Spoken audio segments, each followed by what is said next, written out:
नमस्ते। अजब ज्ञान हिंदी यूट्यूब चैनल में आपका स्वागत है। आज हम आपके लिए लाए हैं एक नई कहानी जिसका नाम है किस्मत खुद बदलनी पड़ती है। तो शुरू करते हैं आज की ये कहानी। सुबह का सूरज अभी पूरी तरह निकला भी नहीं था कि शहर की सबसे पुरानी सड़क पर एक दुबला पतला सा लड़का अपनी ठेली धकेलता दिखाई देता था। उम्र कोई 13-14 साल से ज्यादा नहीं, लेकिन चेहरे पर उम्र से कहीं ज्यादा जिम्मेदारियों की लकीरें थी। उसके नाम था रवि।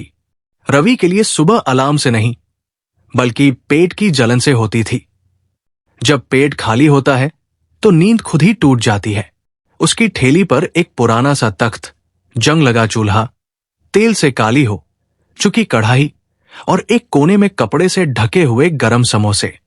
वही समोसे उसकी जिंदगी थे, उसकी पढ़ाई, उसका भविष्य, उसकी मां की दवा और बहन की फीस, सब कुछ। समोसे ले लो, गरम गरम समोसे। उसकी आवाज में न कोई शिकवा था, न शिकायत, बस आदत थी। रवि झुग्गियों की उसी बस्ती में रहता था जहां बारिश में छत टपकती थी और धूप में जिंदगी जलती थी।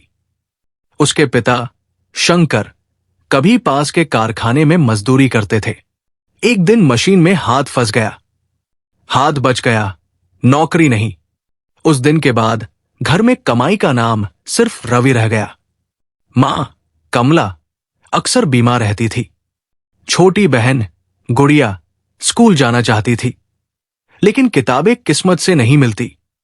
रवि ने 5वीं के बाद स्कूल छोड़ दिया था, क्योंकि किताबें पेट नहीं भरती, और पेट खाली हो तो सपने भी भूखे रह जाते हैं। उस दिन भी रवि ने ठेली बाजार के बाहर लगाई थी। स्कूल के बच्चे निकल रहे थे, कुछ समोसे खरीदते, कुछ हंसते हुए आगे बढ़ जाते। तभी एक अमीर सा लड़का अपने दोस्तों के साथ रुका। ओए समोसे वाले, उसने तिरस्कार से कहा, जरा साफ हाथ धो लिया कर, नहीं तो बीमारी मुफ्त में दे देगा। दोस्त ठाके मारकर हंस पड़े। रवि ने कुछ नहीं कहा, उसने बस आंखें झुका ली। लेकिन दिल में कुछ टूट गया। वो जानता था गरीबी सिर्फ जेब में नहीं होती, वो आवाज में, कपड़ों में और नजरों में भी दिखती है। शाम को जब वो घर लौटा तो मां खाट पर लेटी थी। आज कितने समोसे बिके? मां ने धीमी आवाज में पूछा। ठीक ही, रवि ने झूठ बोला। असल में आज कम बिके थे, तेल महंगा हो गया था। आलू भी। मां ने उसे पास बुलाया और कहा, रवि, याद रखना, भगवान किस्मत देता है, लेकिन उसे बदलने के लिए हाथ हमें ही हिलाने पड़ते हैं। रवि चुप रहा। वो भगवान से ज्यादा मेहनत को जानता था। अगले दिन बारिश हो रही थी, लोग कम निकल रहे थे, समोसे ठंडे हो रहे थे। तभी एक आदमी रुका, साधारण कपड़े, लेकिन आंखों में अजीब सी चमक। एक समोसा, उसने कहा। खाते हुए वो रवि को ध्यान से देखता रहा। पढ़ता था? आदमी ने पूछा। हां, छोड़ दी, रवि ने जवाब दिया। क्यों? रवि ने ठेली की ओर देखा। क्योंकि ये पढ़ाई से ज्यादा जरूरी है। आदमी मुस्कुराया। उसने पैसे दिए, पूरे 10 रुपए ज्यादा। मेहनत करने वाले कभी हारते नहीं, बस देर से जीतते हैं, कहकर वो चला गया। रवि को नहीं पता था कि ये मुलाकात उसकी जिंदगी का पहला मोड़ थी। उस रात रवि ने सपना देखा। वो समोसे नहीं बेच रहा था, वो किसी दुकान का मालिक था। लोग उसके यहां काम करते थे। मां स्वस्थ थी, बहन स्कूल यूनिफॉर्म में थी। नींद खुली तो छत टपक रही थी और पेट फिर से खाली था। लेकिन इस बार दिल में एक बात बैठ चुकी थी, किस्मत खुद बदलनी पड़ती है। रवि की सुबह फिर उसी ठेले से शुरू हुई, लेकिन आज उसकी आंखों में नींद कम और सोच ज्यादा थी। कल वाला आदमी, उसकी बात, मेहनत करने वाले देर से जीतते हैं, कुछ अजीब सा था उसमें। रवि को नहीं पता क्यों, लेकिन दिल बार बार उसी मुलाकात की तरफ लौट रहा था। आज रवि ने ठेली पुराने चौराहे की बजाय कोचिंग सेंटर वाली सड़क पर लगाई। वहां भीड़ कम थी, लेकिन पढ़ने वाले बच्चे ज्यादा। अगर यहां समोसे बिक गए, रवि ने खुद से कहा, तो शायद मैं भी कभी फिर से पढ़ सकूं। पहले आधे घंटे कोई नहीं रुका। तेल ठंडा हो रहा था, हिम्मत भी। तभी एक लड़की आई, स्कूल की यूनिफॉर्म में। भैया, एक समोसा, उसने मुस्कुराकर कहा। रवि ने समोसा दिया। उस लड़की ने खाते हुए पूछा, आप स्कूल नहीं जाते? रवि थोड़ा सक्का गया। नहीं, अब नहीं, मैं भी नहीं जाना चाहती। लड़की बोली, लेकिन पापा कहते हैं पढ़ोगे तो आगे बढ़ोगे। रवि हंस दिया। पहली बार बिना दर्द के। दोपहर के समय वही आदमी फिर आया। आज उसके हाथ में एक पुराना सा बैग था। कैसे हो समोसे वाले? उसने अपनापन दिखाते हुए पूछा। ठीक हूं, रवि ने झिझकते हुए कहा। आदमी ने समोसा लिया, फिर बैग से एक किताब निकाली, 5वीं की गणित की किताब। इसे रख लो, उसने कहा। रवि घबरा गया। मेरे पास पैसे नहीं हैं। आदमी मुस्कुराया। किताब का दाम नहीं होता, उसकी कीमत होती है। मेरा नाम है अनिल वर्मा। वो बोला, मैं पास में ही ट्यूशन चलाता हूं। रवि की आंखें भर आई। किताब हाथ में लेते ही उसे ऐसा लगा जैसे किसी ने उसकी बंद खिड़की थोड़ा खोल दी हो। शाम को रवि किताब लेकर घर पहुंचा। मां ने किताब देखी तो चौंक गई। ये कहां से आई? रवि ने सब बताया। मां चुप हो गई, फिर बोली, रवि, पढ़ाई अच्छी चीज है, पर पेट पहले भरता है। रवि जानता था मां सही कह रही थी, लेकिन उसने पहली बार हिम्मत करके कहा, मां, अगर मैं पढ़ूंगा नहीं तो हमेशा यही ठेला रहेगा। कमरे में सन्नाटा छा गया। गुड़िया ने धीरे से कहा, भैया, मुझे भी पढ़ना है। अगले दिन से रवि की जिंदगी बदल गई। सुबह 4 बजे उठता, समोसे बनाता, 7 बजे ठेली लगाता, दोपहर तक बेचता, शाम को अनिल वर्मा की ट्यूशन, रात को किताब। नींद अब भी कम थी, पर थकान में अब उम्मीद घुल गई थी। कई बार आंखें किताब पर टिकती नहीं थी, कई बार अंक समझ में नहीं आते थे, लेकिन रवि हार नहीं मानता, क्योंकि अब उसे पता था गरीबी से लड़ने का सबसे बड़ा हथियार हिम्मत है। बाजार के लोग बदलते नहीं। उस समोसे वाले अब मास्टर बनेगा। कोई हंसता, पढ़ लिख कर क्या करेगा? दूसरा ताना मारता। पहले ये बातें रवि को तोड़ देती थी। अब वो चुपचाप समोसा तलता और मन में कहता, एक दिन यही लोग मेरी दुकान ढूंढेंगे। एक दिन अनिल वर्मा ने कहा, रवि, अगले महीने सरकारी ओपन स्कूल की परीक्षा है, फॉर्म भर देंगे? रवि घबरा गया। मैं पास हो पाऊंगा? अनिल जी ने कंधे पर हाथ रखा। डर से कभी कोई पास नहीं हुआ। उस रात रवि देर तक जागता रहा। उसे लगा जैसे जिंदगी पहली बार उससे सवाल पूछ रही हो। और इस बार वो भागना नहीं चाहता था। परीक्षा से 1 हफ्ता पहले तेज बारिश हुई। ठेली पलट गई, तेल बह गया, समोसे खराब। रवि सड़क पर बैठ गया। बारिश आंखों में घुल गई।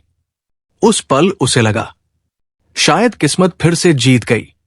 लेकिन तभी उसे मां की आवाज याद आई। किस्मत बदलने के लिए हाथ हिलाने पड़ते हैं। रवि उठा, ठेली सीधी की, भीगे कपड़ों में भी। उसकी आंखों में आग थी। उस रात उसने खुद से कहा, चाहे जो हो जाए, मैं पढ़ाई नहीं छोड़ूंगा। क्योंकि अब वो समझ चुका था, किस्मत भगवान नहीं बदलते, उसे बदलता है एक जिद्दी इंसान। उस दिन रवि सुबह 3 बजे ही उठ गया। समोसे नहीं बनाए, ठेली नहीं लगाई। ये पहली बार था जब उसने एक दिन की कमाई छोड़ दी थी। मां ने पूछा, आज बाजार नहीं जाएगा? रवि ने गहरी सांस ली। आज परीक्षा है मां ने कुछ नहीं कहा, बस उसके सिर पर हाथ रखा। उस हाथ में दुआ थी और चिंता भी। गुड़िया ने अपनी टूटी हुई पेंसिल उसे पकड़ा दी। भैया, इससे लिखना, ये मुझे हमेशा पास कराती है। रवि मुस्कुराया। आज उसकी आंखों में आंसू थे, लेकिन कमजोरी के नहीं। परीक्षा केंद्र एक सरकारी स्कूल था। वही स्कूल जहां कभी रवि भी पढ़ा करता था। बेंच पर बैठते ही उसका दिल जोर जोर से धड़कने लगा। चारों ओर साफ कपड़े, नई पेंसिलें, घबराए हुए चेहरे। रवि के कपड़े साधारण थे, हाथों पर तेल के निशान अभी भी थे। एक लड़के ने बगल से कहा, "यह भी परीक्षा देने आया है?" रवि ने सुना, लेकिन इस बार उसने सिर नहीं झुकाया। पेपर हाथ में आया। पहला सवाल पढ़ते ही रवि की सांस अटक गई। ये तो मैंने पढ़ा है। एक एक सवाल उसे मेहनत की याद दिला रहा था। जब घंटी बजी, रवि ने आखिरी उत्तर लिखा और आंखें बंद कर ली। उसने दिल से कहा, "जो होगा देखा जाएगा।" परीक्षा के बाद रवि तेजी से घर लौट रहा था। उसे ठेली संभालनी थी। घर की हालत पहले ही खराब थी। लेकिन रास्ते में एक तेज आवाज हुई। एक बाइक फिसली। रवि उसे बचाने दौड़ा। अगले ही पल वो खुद सड़क पर गिर पड़ा। तेज दर्द, लोगों की आवाजें, सब धुंधला। जब होश आया तो वो अस्पताल में था। पैर में गहरी चोट लगी थी। डॉक्टर ने कहा, "कुछ हफ्ते काम नहीं कर पाओगे।" रवि के लिए यह वाक्य मौत से कम नहीं था। काम नहीं, कमाई नहीं, कमाई नहीं, भूख। घर लौटते ही ठेली एक कोने में पड़ी थी। तेल नहीं, सामान नहीं, मां की हालत बिगड़ रही थी। गुड़िया की फीस बाकी थी। रवि खाट पर लेटा छत को देखता रहा। क्या यही था मेरा सपना? उसने खुद से पूछा। पहली बार उसकी आंखों से हार के आंसू गिरे। तीसरे दिन अनिल वर्मा घर आए। रवि ने आंखें फेर ली। "मैं अब कुछ नहीं कर सकता," उसने टूटी आवाज में कहा। अनिल जी चुपचाप बैठे रहे। फिर बोले, "रवि, किस्मत चोट देती है ताकि इंसान मजबूत बने।" उन्होंने एक लिफाफा दिया। "यह तुम्हारी परीक्षा की फीस का इनाम नहीं, मेरी तरफ से उधार है।" रवि रो पड़ा। "मैं लौटा नहीं पाऊंगा।" अनिल जी मुस्कुराए। "मैं पैसे नहीं, तुम्हारी मेहनत पर भरोसा करता हूं।" हफ्तों बाद परीक्षा का परिणाम आया। रवि लंगड़ाते हुए नोटिस बोर्ड तक पहुंचा। भीड़ थी, नाम ढूंढना मुश्किल। उसने डरते हुए अपना नाम खोजा। रवि कुमार पास। उस पल उसके कानों में कुछ नहीं पड़ा। दुनिया थम गई। उसने बोर्ड को छू लिया, जैसे यकीन करना चाहता हो कि यह सच है। घर आकर रवि ने मां के पैर छुए। मां की आंखों से आंसू बहने लगे। "आज मुझे अपने बेटे पर गर्व है।"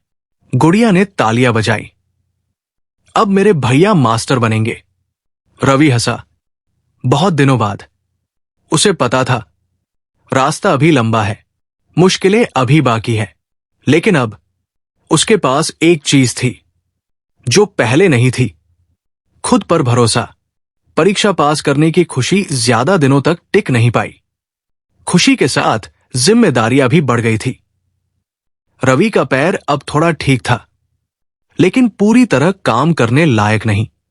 ठेली फिर से चलानी जरूरी थी, क्योंकि घर की जिंदगी अभी भी रोज की कमाई पर टिकी थी। रवि ने एक बात महसूस की। पहले वो सिर्फ समोसे बेचता था, अब वो सोच भी बेच सकता था। उसने अनिल वर्मा से कहा, "अगर मैं समोसे थोड़े अलग तरीके से बेचूं तो?" अनिल जी मुस्कुराए। इंसान जब सोच बदलता है तो धंधा अपने आप बदल जाता है। रवि ने तय किया, अब वो सिर्फ चौराहे पर नहीं, बल्कि ऑफिस टाइम में कारखानों और दुकानों के बाहर ठेली लगाएगा। सुबह सुबह वो फैक्ट्री के गेट के बाहर पहुंचा। गरम समोसे, नाश्ते के लिए ताजे समोसे। मजदूर रुके। पहले एक, फिर दो, फिर भीड़। एक आदमी बोला, "भैया, तुम्हारे समोसे हल्के हैं, तेल ज्यादा नहीं।"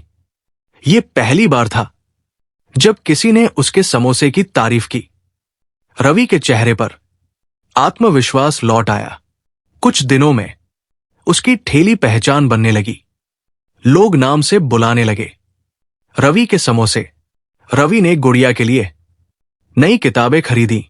मां की दवाइयां अब समय पर आने लगी। शाम को वो फिर पढ़ाई करता। अब लक्ष्य सिर्फ पास होना नहीं, आगे बढ़ना था। वही पुराने लोग अब नई नजरों से देखने लगे थे। अरे, ये तो वही समोसे वाला है ना? हां, अब पढ़ा लिखा है। रवि सुनता था, लेकिन मन में कड़वाहट नहीं थी।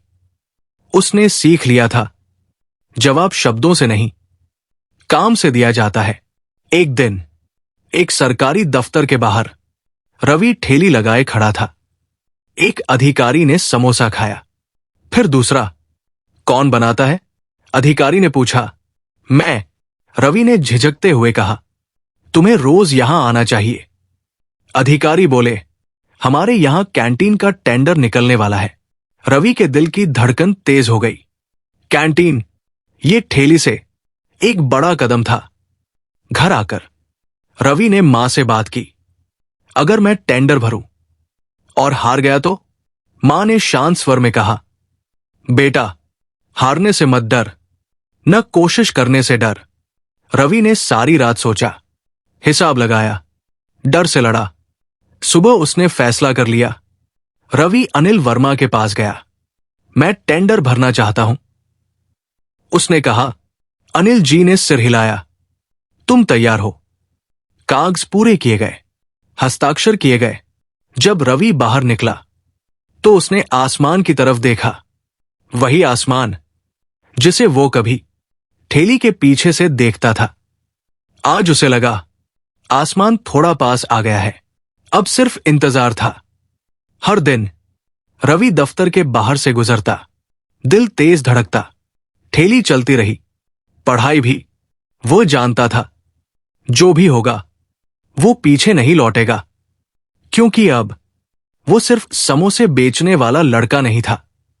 वो एक संघर्षशील इंसान था, जो अपनी किस्मत से आंख मिलाकर बात करना सीख चुका था। रवि हर सुबह ठेली लगाता, लेकिन मन दफ्तर की ओर भागता रहता। हर बार जब कोई क्लर्क बाहर आता, रवि की सांस थम जाती। उस दिन दफ्तर के बाहर असामान्य भीड़ थी। नोटिस बोर्ड पर एक नया कागज चिपका था। रवि लंगड़ाते हुए धीरे धीरे आगे बढ़ा। उसकी उंगलियां कांप रही थी। उसने नाम ढूंढा, कैंटीन टेंडर स्वीकृत रवि कुमार। कुछ पल तक वो खड़ा ही रहा, फिर उसने बोर्ड को छू लिया। आज वो रोया नहीं, आज उसकी आंखें चुपचाप चमक रही थी। 3 महीने बाद सरकारी दफ्तर की कैंटीन खुली। साफ यूनिफॉर्म, साफ काउंटर और दीवार पर एक छोटा सा बोर्ड, रवि की कैंटीन मेहनत का स्वाद। वही मजदूर, वही अधिकारी अब कतार में खड़े थे। रवि खुद काउंटर पर नहीं खड़ा था।